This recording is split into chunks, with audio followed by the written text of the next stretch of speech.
Hey everyone, it's Karen Stover here with Usborne Books and More, and I just wanted to make a quick video for you. This is going to be very unprofessional because I'm making it with my phone and a selfie stick.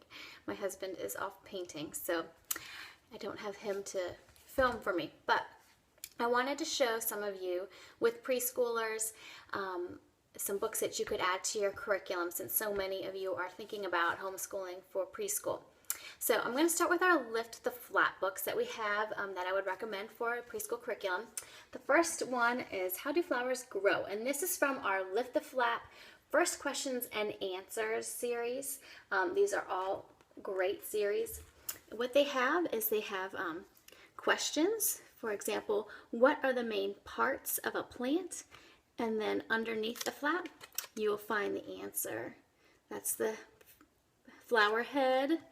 We've got a leaf, and the roots are down here, and here's the stem. So it's really nice. It's interactive. Flaps are great because they are interactive, and they help cement the learning into your memory because you're interacting with the book and not just simply reading it. Also, another flap series that's really great for preschoolers are the Look Inside books. Look Inside Food is one of our favorites. This would go great with your food curriculum, talking about where we store food, what kinds of food we have. Here it talks about how in China, many people eat rice every day. And here's some American children using their utensils. Talks about different types of farming. Here's a wheat farm, a rice farm, and then if it even opens up and talks about the rice paddy and how some rice is farmed without using any machinery. Different types of fruits and vegetables and where they're grown. Food from animals. You can talk about cows, take them to a dairy farm then and show them what happens. So this is just a really great book. Here's seafood. Love this book. My kids love this book as well. Moving on, I think books with just words are kind of boring. But truth be told, they are great for teaching letters, sounds, and the like. So this is our Lift the Flap word book. I was just reading this with my 4.5-year-old daughter this evening. And you can see here, there are children playing. There is hop. So Gemma would move the flap. It said hop, and I said, can you find the word hop down here along the bottom? And she would find it, and it matches the flap picture. And then we could talk about what letters are in hop, the sounds, ha, ha, H says ha, and she could read this off. One of the reasons I like this one is because it's lowercase. My daughter's not as familiar with her lowercase letters, so it's a good review. It changes then. This picture, they just have a row of pictures and then a row of words. And I could say, Gemma, this is a head. Can you find which word would be head? She would have to sound out the H and find the word that has the head there. So I love our flat books. They're great, and you can really utilize them.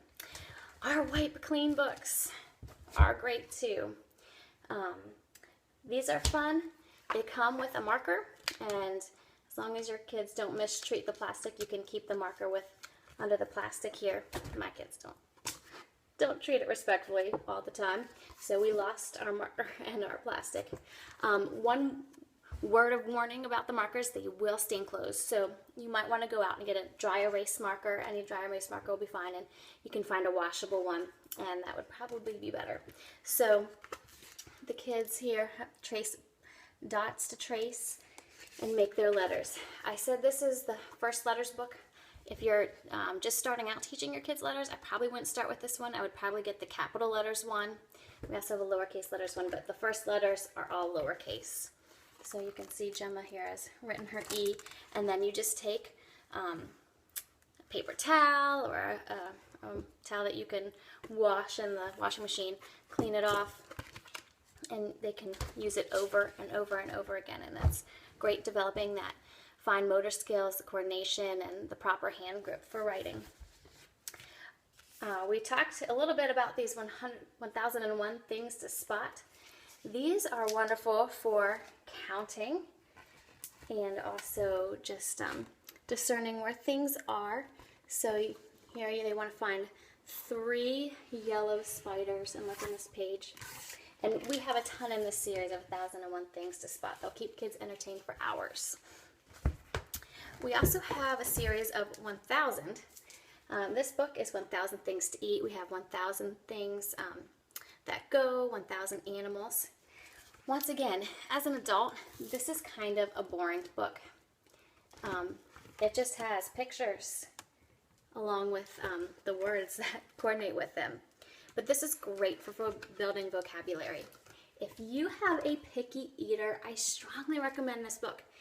What you can do is go through and you can pick what you're going to try with your child, and they have to try it, and then you could put like a smiley face or a frown face depending upon whether they liked this or not, like whatever they tried. How fun. And there's things that are unfamiliar to me that I have not had, so it's really neat. I'm trying to find here all these types of beans you can go out and find recipes for.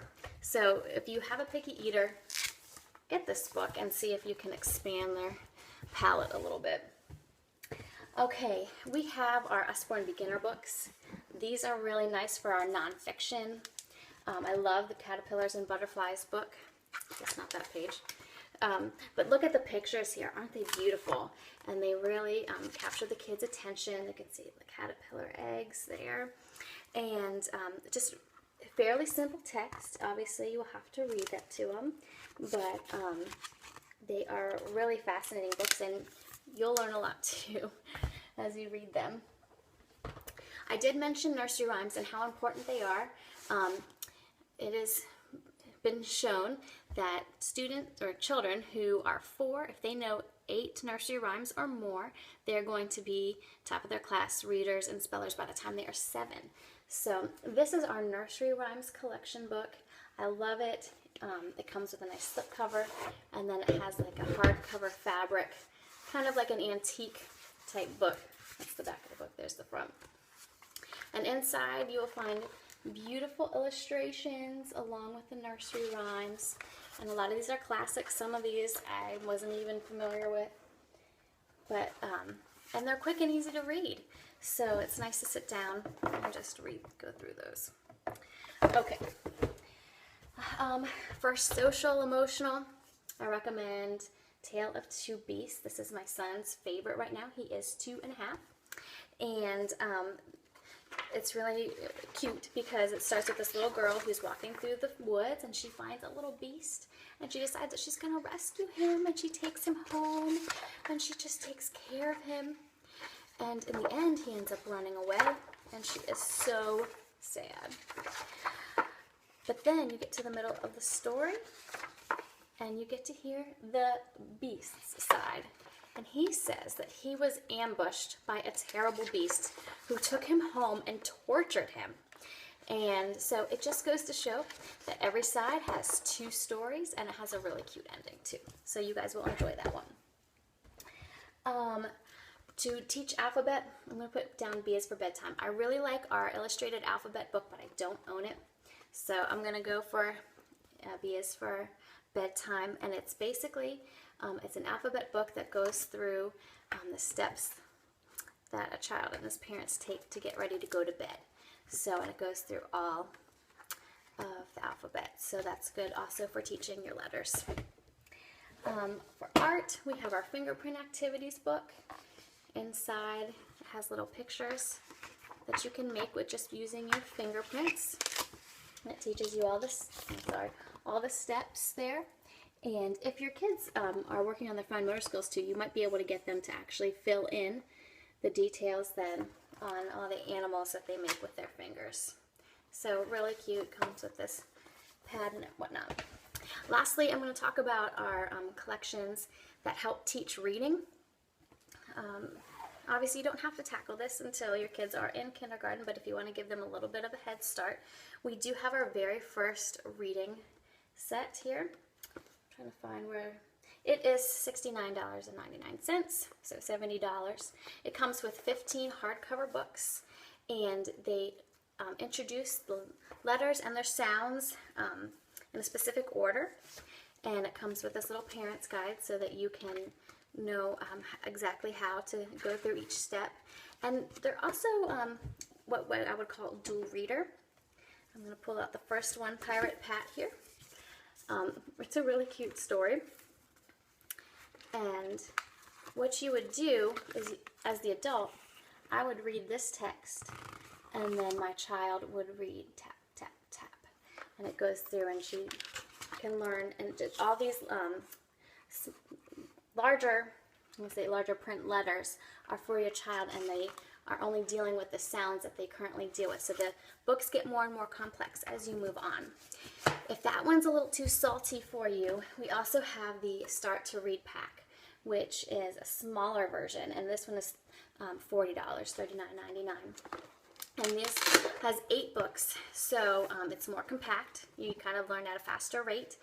It starts with Pirate Pat as well, but then all the other books are different from the other set, and so they're all soft cover, but it's the same thing, same type of progression that goes on. It also comes with a little activity book that you can use with your kids. It gives you guidance what to do. Has some letter practice and penmanship practice as well.